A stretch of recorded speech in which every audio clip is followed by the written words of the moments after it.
తెనాలి తాలూకా గార్లపాడు గ్రామంలో జరిగింది.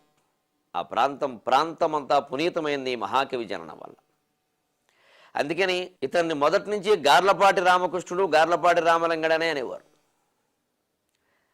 తెనాలి ప్రాంతం నుంచి విజయనగరం ప్రాంతానికి వలస వెళ్ళాక అప్పటి నుంచి తెనాలి నుంచి వచ్చాడు కాబట్టి తెనాలి రామలింగడు.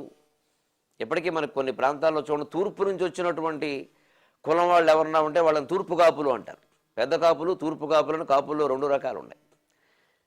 ఆ ఊళ్ళో ఉండేవాళ్ళు కాకుండా తూర్పు నుంచి వచ్చిన వారు తూర్పు కాపులు అంటారు. అలాగే పడమటి కాపులని తెలంగాణ్యం బ్రాహ్మణులు అంటారు. తెలంగాణ ప్రాంతం నుంచి వచ్చారు ఈ ప్రాంతానికి అంటారు. ఇలాగ ప్రాంతాలను బట్టి వెలనాటి బ్రాహ్మణులు అంటారు, వెలనాట్లు అంటారు. వెలనాడు ప్రాంతం నుంచి ఇతర ప్రాంతాలకి వచ్చినవాడు పాకనాటి బ్రాహ్మణులు అంటారు. అలాగే తెనాలి రామకృష్ణ కవి అలా వచ్చింది. ఈయన తల్లి లక్ష్మమ్మ, తండ్రి రామయ్య, భార్య పేరు కమలాంబ. ఈ వివరాలైనా మనకి లభిస్తున్నాయి. ఆనందం. ప్రాచీన కవులకు సంబంధించి వివరాలు అసలు దొరకవు. ఎందుకంటే వాడు ఎక్కడ ఏమీ రాయరు, కవిత్వం తప్ప ఇంకేం రాయరు వాడు. మనం ఈవేళ అలా కాదు. అసలు రాసే కవిత్వం ఏమో 3 పంక్తులు, వీరి పరిచయం ఏమో 36 పంక్తులు ఫోటోతో సహాను. ఇది మళ్ళీ తనది కాకుండా ఎవరైనా కొట్టేస్తారేమో అని బెంగ. అంత సీన్ ఆ కవిత్వానికి లేదు. అయినా ఆయనకి ఆ నమ్మకం ఉంటుంది, బాగానే ఉంది. ఎవరి సొమ్ము వారికి బాగుంటుంది కదండి. కాకి పిల్ల కాకికి ముద్దని. ఆనాటి కవులకు ఆ చింత లేదు. మన కవిత్వం బతికితే చాలు, మన పేరు చెప్పుకోపోయినా పర్వాలేదు అని వీళ్ళు పుస్తకం చివరి కూడా నేను రాశానని రాసేవారు కాదు. ఒకటి రాసేవాడు, ఒకటి మానేసేవాడు. అసలు ఆ విషయం వచ్చేది కాదు. అంత విచిత్రంగా నిస్వార్థంగా జీవించిన కవులను. కానీ ఈయన గురించి కొన్ని వివరాలు తెలుస్తున్నాయి. 1505లో ఈ మహాకవి జన్మించి 1580 వరకు జీవించాడు. సుమారుగా 75 సంవత్సరాల ప్రాయం ఆయన జీవించాడు అని తీర్మానించారు.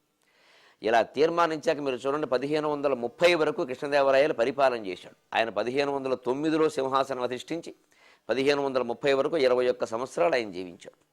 ఆయన జీవించిన కాలంలో 25 సంవత్సరాలు బ్రతికినటువంటి తెనాలి రామకృష్ణుడు వంటి ప్రసిద్ధమైన కవి ఆనాడు కవి పోషకులకి ప్రధానమైన స్థానమైన కృష్ణదేవరాయల ఆస్థానంలో ఉండకుండా ఉండడం సంభవమేనా? కాదు. ఇతను కృష్ణదేవరాయల ఆస్థానంలో ఉన్నాడు కానీ మొదటి నుంచి లేడు, చివరిలో 3-4 ఏళ్లు ఉండి ఉండవచ్చును అని తీర్మానించారు. అందువల్ల మనం కూడా హాయిగా అష్టదిగ్గజాలలో ఒకడు అనేటువంటి విషయాన్ని నిస్సందేహంగా నిస్సంకోచంగా నమ్ముదాం. కాకపోతే చివరి కాలంలో ఉన్నా చాలు, 3 ఏళ్ళు ఉంటే 4 ఏళ్ళు ఉంటేనేమిటండి, ఆ ఉన్న కాలంలో మంచి విజృంభించాడా లేదా అది కావాలి. కానీ మనకి ఎన్నేళ్ళు సర్వీసు చేసేయడానికి ఇదేమి హెడ్ మాస్టర్ గిరి కాదు కదా ప్రమోషన్ గురించి ఆలోచించడానికి. అందుకని అలా ఆలోచించక్కర్లేదు.